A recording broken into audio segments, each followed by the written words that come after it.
Bocor olinya itu karena dia habis turun mesin, Pak.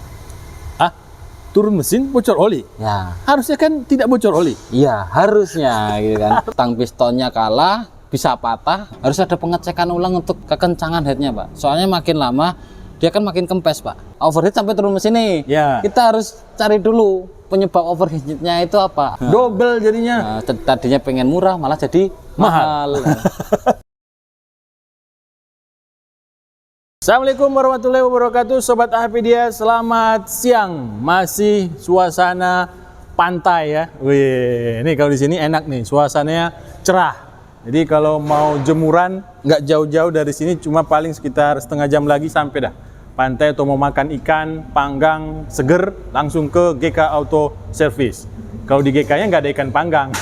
Yang ada di sini oli dan mesin nih, kayak kerjanya Mas Elin. Assalamualaikum warahmatullahi wabarakatuh, Mas Elin. Waalaikumsalam, Pak Taufik. Nah, nih kalau kita udah di GK, banyak kerjaan dan banyak yang informasi kita bisa bagi ke Sobat Ahpedia. Ya, Pak Taufik. Mas Elin, Ya. ini ada apa nih Mas Elin nih? Kasus bongkar mesin di kerjaan kita di siang hari ini. Ini mobil Nissan March, Pak. Ini Nissan kasus, March ya? Ini kasusnya double ini, Pak. Double, maksudnya double gimana nih? Doublenya yang satu kebocoran oli, yang kedua adalah overheat. Datang ke sini statusnya overheat atau bocor oli? Overheat dan bocor oli. Cuman kemarin lumayan parah bocor olinya. Ini aja bekasnya masih ada ini. Kayak gini nih. Ini belum kita bersihin. Nah, kasusnya yang pertama ini sebenarnya ini bocor olinya itu karena dia habis turun mesin, Pak. Ah, turun mesin bocor oli? Ya. Harusnya kan tidak bocor oli? Iya, harusnya gitu kan. Harusnya. Ini sebelumnya kasusnya overheat, kata informasi dari customernya overheat. Terus dia diturun mesin, turun mesin cuma setengah, Pak. Cuma headnya aja yang dibongkar. Oh, berarti cuma yang posisi cuman yang headnya aja, yang sini nih, Pak. Oh, tuh ini Sobat ini Ahpedia. kenapa kalau kita turunin? Nah, nanti ada ceritanya, Pak. Nah, oke. Nanti Ayo ada kita bercerita. Ya. Ya, pada suatu hari ya. Kayak gitu kan kalau cerita. Iya. Nah, ini awalnya tadi masalahnya bocor oli dan overheat. Datang ke sini dengan keluhan mobil ini habis turun mesin, overheat lagi, dan ada rembesan oli gitu yang menetes dan lumayan banyak gitu. Nah, pas dicek kemarin itu bocornya itu dari cover timing. Nah, terus saya gali informasi sama customernya, katanya dia habis turun mesin setengah, Pak. Terus ini headnya dibubut katanya kan. Headnya dibubut. Nah, terus pas kita cek, ini kan kita bongkar semua, Pak. Katanya kan cuma turun mesin setengah gitu kan. Tapi kok lower blocknya juga rembes, habis di sealer juga gitu kan. Kalau di kita paling kalau bongkar turun mesin setengah itu kan paling cuma bongkar cover timing sama sini, Pak, atas saja. Di bawah nggak dibongkar, ya kan. Kenapa kok dibongkar gitu kan? Ada ceritanya. Ternyata pas kita saat mau pengecekan, bentar, Pak, saya cari tersangkanya, Pak. Ini dia tersangkanya, Pak. Nah, apa sih tersangkanya? Apa ini, Mas? Ini pompa oli, Pak. Oh, pompa oli. Nah, jadi olinya nggak naik ceritanya? Enggak. Jadi kan kalau kita mau bongkar, kita turunkan, kita harus turun mesin setengah. Itu kan kita harus bongkar ini, Pak. Betul. Ya kan? Kita bongkar rantainya. Kita bongkar, kan ini ada 2 rantai, Pak, ke bawah. Ini buat pompa oli. Nah, ini nggak bisa dilepas mungkin. Terus jelas Ini harusnya ada baut 10. Astagfirullah. Mungkin patah. Jadi diakalin di pas. Terus efeknya apa, Mas? Efeknya kita kalau harus bongkar bawah juga. Jadi nggak bisa bongkar atas bawah, soalnya ini kan nanti dia rantainya kalau nggak ini dilepas nggak bisa lepas nanti. Makanya kenapa jadi turun mesin ya? Iya, turun semua ya? Jadi turun semua. Harusnya kan tidak kan ya? Harusnya enggak. Gitu. Oke. Kan kita mau bongkar lower block kan mau benerin juga rembesannya kan. Nah, ini cover timingnya setelah kita bersihin sama ini Kita kembali ke kasus dari mesin ini, Mas. Ya. Nah tadi kan ditemukan bahwa ada rembes. Itu ada yang rembesan. rembesannya Pak. Iya, Yang satu rembesannya udah ketemu nih Mas. Oke. Tapi ada penyebab lain Pak rembesannya Pak. Penyebab lainnya dari packing headnya. packing headnya. Packing headnya itu dia memakai asbes, bentar Pak. Wah. Mana Pak? Kok hilang? Udah kayak magic Pak. Tadi kau taruh mana Mas? Ntar Pak. Nah ini dia, wah ngumpet Pak, malu Pak dia mau di video Pak. TV. Nah, ini kan baru Pak. Tuh, ini baru nih tapi asbes ya. Cuman dia tebel Pak. Nah ini sih kalau tebel sih ini Pak. Ini bedanya asbes sama yang plat. Kalau Ya? asbes kan tebel kayak agak empuk gitu Pak. Iya. Nah, yang Terus apa masalahnya Mas dengan packing Masalahnya. asbes? masalahnya di sini itu pas kita pasang, jadi ini tuh kurang panjang Pak. Jadi nggak presisi ke sini Pak, nggak presisi sampai sini Pak. Sini. Nanti ada videonya tadi Pak Taufik. Oke, Kesini nanti kan kita telat kan. insert Nanti disisipin. Ya. Nah ini tadi posisinya segini Pak, di dalam begini Pak. Jadi kan pas kita tutup dia ada celah Pak. Nah kayak gini. Apa pengaruhnya Mas? Pengaruhnya olinya bocor Pak. Wah, sobat Apedia. Ini bawaannya memang sudah seperti ini. Iya. Wah. Ini yang dari bengkel sebelumnya dia diganti pakai asbes. Bukan pakai plat. Bukan pakai plat. Kalau plat itu berarti penuh sampai ujung. Iya. Harusnya penuh sampai ujung sini Pak. Jadi pas kita tutup ini rapet. Rapet ya. Terus kalau packing dari plat itu dia kan agak tipis Pak. Kalau ini kan tebel, hampir ya 1 mili lah ini kan, hampir 1 mili.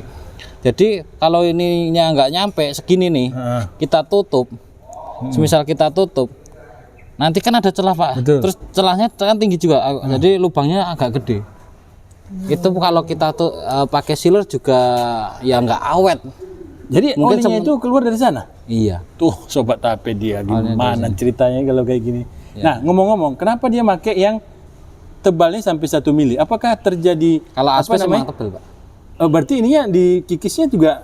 Iya. Nah setelah kita cek juga emang tadi udah dipapas, cuman bloknya nggak dipapas. Jadi bloknya nggak dipapas. kita ratain manual dulu lah gitu kan. Sementara soalnya ya ukuran cuma masih 0,05. Oh masih di bawah ya. Masih di bawah. Tapi yang atasnya di blok di kikisnya apa di bubut. bubutnya banyaknya berapa? Di bubut sebelumnya kata informasi dari 0,1 lebih. Makanya harus dibubut. Kenapa kok di Nissan itu sering melengkung, Pak? Karena overheat. Iya, lebih banyak overheat, Pak. Karena kompresinya tinggi, Pak. Oh, mesin panas berarti? Iya, mesin panas. Kompresinya tinggi. Jadi beda sama yang mesin-mesin kompresi kecil. Kompresi kecil dia jadi tekanan yang di dalam silinder itu dia nggak terlalu besar, jadi nggak panasnya juga nggak terlalu gede, dan kemungkinan melengkung ada sih kemungkinan, cuman kemungkinan melengkungnya lebih sedikit daripada untuk mobil Nissan. Jadi kalau saran untuk sobat-sobat pengguna Nissan, sobat Apedia pengguna Nissan, kalau semisal terjadi overheat, kalau jauh dari bengkel, kemudian mobil diberhentiin, kita cek dulu, kita cek airnya dulu, kita cek kipasnya dulu, kan sebelum kalau jauh dari bengkel, kita diamkan dulu mesinnya, jangan langsung dipaksa jalan. Sampai dingin. Ya, efeknya nanti kalau dipaksa jalan, nanti headnya melengkungnya dia akan melengkung, makin gede. Nah, paling parahnya airnya masuk ke dalam silinder.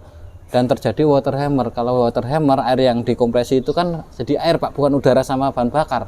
Padat berarti. Padat. Yang kalah stang pistonnya. Stang pistonnya kalah, bisa patah. Kalau bengkok dia nggak, pasti efeknya bunyi. Kalau sampai patah, nah patahannya itu dia kan ikut muter Pak. Iya, betul. Bisa kena blok sehingga bloknya jadi bolong. Nah lo, ganti mesin. Ganti mesin Pak. Ya paling ada solusi ditambal dulu. Tambal ya. Kalau sekarang kan orang Indonesia banyak akalnya Pak. Cuman kalau bisa ngakalinya yang bisa untuk jangka panjang. Jangan untuk sekedar jalan aja. Gitu kan. Nah Mas Lin, kalau kita bercerita tadi tentang kompresi tinggi. Nah mobil-mobil sekarang itu kan kompresi tinggi semua. Hampir rata-rata Yang iya. sekarang ya? Yang sekarang. Dulu iya. kan Paling Mars keluar mungkin yang lain kompresi belum tinggi ya? Ya, Atau kalau untuk Grand Livina? Nissan paling yang untuk kompresi rendah itu cuman untuk kayak Serena kayak gitu. Serena C24? Ya C24 X-Trail untuk mobil-mobil Nissan yang lama. Oh, dia yang lama. kompresinya paling 9 itu ya?9. Ya, 9. Tapi yang Kalau Grand Livina sekarang sendiri? Bisa 13, 14. Grand Livina? Iya. Padahal keluarnya 2008 ya? Iya. 2008 sudah. Tergantung tipe mesinnya, Pak. Oh, kalau yang 28 L10 itu berapa, Mas? Itu ya standarnya 14, 13, 14. Itu pun jarak antara silinder dia nggak lebih dari 2 digit. Semisal silinder 1 sama silinder 2. Cuma silinder 1 itu 12, silinder 2-nya 14. Kan selisih 2 digit. Itu pasti ada kebocoran. Jadi nggak semena-mena, cuma itu kan masih di bawah apa toleransi antara 12 sampai 14 itu. Tapi kan selisihnya 2. Itu nggak boleh gitu kan. Nggak boleh lebih dari 2. Jadi nanti tenaganya beda yang dihasilkan. Tapi hasil dari kompresi tinggi itu apa sih positifnya? Positifnya ya mungkin tenaganya makin enak. Nah, keren. Tenaganya Pencinta makin tenaga enak. berarti ya? Ya, tenaga. Cuman harus diimbangi dengan bahan bakar, Pak. Kembali lagi. Bakarnya harus cocok ya? Iya, makanya Nah. banyak kejadian mobil Livina sering litik karena kompresinya tinggi. Tuh, dari zaman dulu tuh Iya. katanya bawaan bayi. Iya. Padahal sebenarnya masalah di penggunaan BBM berarti. Iya, penggunaan BBM. Terus mungkin kan kalau ini kan produksi Jepang ya, Pak ya. Ya. Kalau di Jepang kan mungkin dia outanya juga udah tinggi. Mungkin saya juga belum pernah ke Jepang, Pak. Terus udara juga Oh mempengaruhi. iya, di sana kan dingin ya. Dingin ya kan.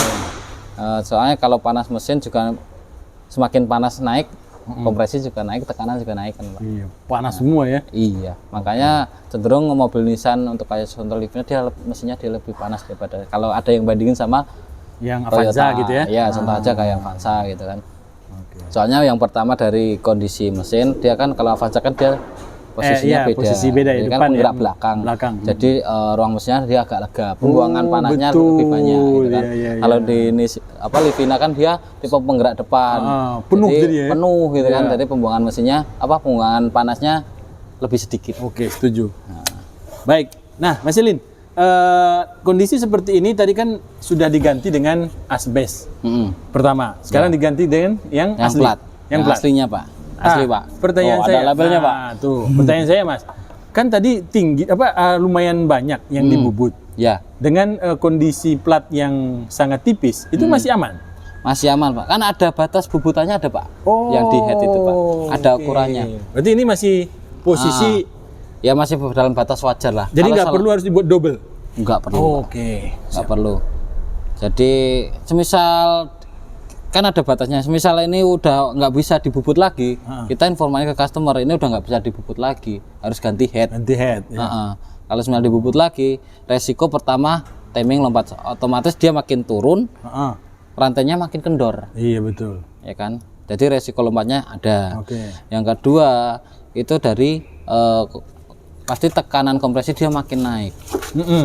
Kompresi itu makin naik, mobil lebih cepat ngelitik. Ya kan? Jadi ya solusi yang paling parah ya bisa ini, Pak, bisa benturan antara head sama seker. Seker ya. Oke. Itu kalau bubutnya kebanyakan. Jadi ini posisi sekarang berarti sudah aman ya. Sedangkan Sudah aman, untuk pompa oli tadi nggak perlu di kotak-katik lagi tuh. Kemarin udah saya informasiin ke customernya, jadi ya dipakai dulu aja, Mas, dulu gitu aja kan. Dipakai dulu aja gitu kan, misal masih pakai. Sebenarnya sih nggak apa-apa sih dipakai dulu. Yang penting dia nggak copot aja, cuman Oh iya, betul ya. kan udah dilas juga. Aman itu. Aman, Pak, kalau ini. Oke. Baik. Nah, Mas Mas Aji. Mas Saji di Pak. Mas Elin, nih apa tips buat sobat Apedia nih yang pengguna mobil Nissan dan pengguna mobil-mobil kompresi tinggi yang saat ini sudah lumayan banyak? Ya, paling untuk jika ada overhaul mesin, untuk khususnya mobil Nissan, kalau bisa jangan memakai asbes, Pak. Ya ada plus minusnya sih, Pak. Kalau asbes itu harus ada pengecekan ulang untuk kekencangan headnya, Pak. Soalnya makin lama dia kan makin kempes, Pak. Iya betul. Makin kempes, otomatis kekencangan dari baut headnya dia makin kendor. Oh. Jadi nggak bisa setahun atau 10 tahun dibiarin aja nggak bisa. Harus Nggak bisa, harus ada pengecekan. berapa kali tuh? Berapa Ya, usianya berapa dicek? Ya paling setahun sekali harus ada pengecekan. Dikunci lagi. Iya, dikencengin lagi. Soalnya makin kempes gitu kan. Terus yang kedua, resiko bocor ada. Bocor kompresi, bocor dari kulennya masuk ada. Yang ketiga, pasti bekas dari ini kan jadi korosi, apalagi yang pengguna untuk dia nggak memakai kulen. Itu membuat headnya jadi gampang keropos kalau dia memakai asbes. Saya pernah ngalamin, membongkar dia pakai kulennya nggak pakai kulen, ya. pakai air biasa, packingnya pakai asbes, efeknya jadi korosi. Sebentar, apa pengaruhnya antara packing asbes dengan korosi? Ya mungkin kan dari celahnya kan dia makin gede, Pak. Oke. Nah, kalau ada kebocoran kemungkinan kan, kalau korosi kan akibat ada udara juga kan, udara yang tercampur dengan apalagi penggunaan air biasa, nanti bisa jadi bikin korosi. Wah, tuh headnya malah korosi Sobat Topedia. Iya. Ya bisa bocor juga, Pak. Kalau harga bagaimana? Perbedaan antara harga lebih murah yang asbes sih. Jauh lebih murah. Sedikit lebih murah sedikit sih. Kalau yang asli berapa, Mas? Kalau yang asli kayak gini sekitar 400 ribuan, Pak. 400.000. Berarti ini di bawah 400.000 berarti. Bisa jadi. Nah, kalau soal ketahanan, tahan mana? Kalau ketahanan lebih tahan yang plat, Pak. Ya ada plus minusnya sih. Jadi semisal bisa buat ngakalin juga, Pak, kalau asbes itu, Pak. Semisal mobilnya dia kompresinya kalau kita dipepas kan kompresinya dia makin naik. Betul. Ya kan? Biar kalau makin naik gampang litik. Oke. Ada juga yang nyaranin pakai yang asbes. Biar sebagai ring. Yang pertama dia nambah kan dia kan tebel. Dia tebel ya, betul. Kan? Yang pertama nambah, yang kedua dia kan bisa bocor juga. Jadi buat ngembosin kompresi. Oh, gitu. Cuman saya nggak nyaranin juga sih. Itu auto gembos. Ya. Saya kan pasti pori-porinya dia kan pasti ada toh, Pak. Oh iya betul ya. Walaupun nggak bisa dilihat kan. Pasti kan untuk kerapatannya dia lebih rapat yang plat ya. Iya, yang plat. Wah, Sobat Topedia, ayo kalau kita punya kendaraan dan memang prosesnya itu sedang turun mesin, usahakan dikembalikan ke yang ori. Iya, kalau bisa pakai yang originalnya. Pakai yang ori ya. Soalnya ya bongkarnya banyak. Iya. Bongkarnya banyak, waktu, biaya juga. Double jadinya. Tadinya pengen murah malah jadi mahal. Kayak gini, tadinya mau pengen murah jadi mahal. Baik. Terima kasih Mas Elin sudah berbagi pengalaman pengerjaan turun mesin yang diakibatkan bukan karena overheat lagi, tapi memang ada kesalahan dalam dalam pemakaian spare part ya. Ya, pemakaian spare part. Yang kedua, ini kan kasusnya kan dua tadi, Pak. Ya, benar. Ini kan kebocoran. Sama overheat. Nah, kalau overheat itu kalau radiatornya nggak diganti, minimal dibersihkan. Terus pemakaian pakai coolant lagi, pemakaian air pendinginnya dia ganti ke coolant. Ganti ke coolant. Kalau ini masih pakai air biasa dan tidak dikorok. Dan tidak dikorok. Radiatornya jebol. Astagfirullah. Tuh Sobat Topedia, bukan dari sini lagi tapi tetap dari. Berarti penyakit awalnya nggak dicari solusi ya? Nah, itu Pak. Yang penting kalau misal overheat kita harus cari overheat sampai turun mesin nih. Ya. Kita harus cari dulu penyebab overheatnya itu apa? Apakah dari radiator buntu atau kipas mati? Jangan diabaikan. Jadi semisal nggak dicari, kita cuma turun mesin, nanti overheat lagi, turun mesin lagi, Pak. Overheat lagi, turun mesin lagi. Iya, kan nggak dicari penyebabnya. Betul. Ini kan mesin turun mesin kan akibatnya. Nah, tapi kan penyebabnya nggak dicari. Betul. Yang penting kita kalau kita cari penyebabnya dulu gitu kan, sebelum benerin yang akibat ya kan. Oke. Sehingga pas kita pasang tidak terjadi lagi overheat lagi gitu. Enggak. Mungkin ke bengkel kita general check up, terus dengan keluhan yang berbeda, nggak dengan keluhan yang sama. Baik, terima kasih Mas Elin. Sama-sama Pak Taufik. Ya. Mudah-mudahan bermanfaat untuk kita semua. Ya. Kita tutup. Buat Sobat Apedia ya, pesannya kalau untuk kendaraan Nissan yang pertama tadi, kalau bisa pakai packing yang ori. pakai packing yang ori, jadi tidak menimbulkan 2 kali pekerjaan, nggak rugi waktu, nggak rugi biaya juga gitu kan. Semoga informasi ini bermanfaat untuk sobat AHPDIA semua. Sekian dari saya, wassalamualaikum warahmatullahi wabarakatuh. Waalaikumsalam warahmatullahi wabarakatuh.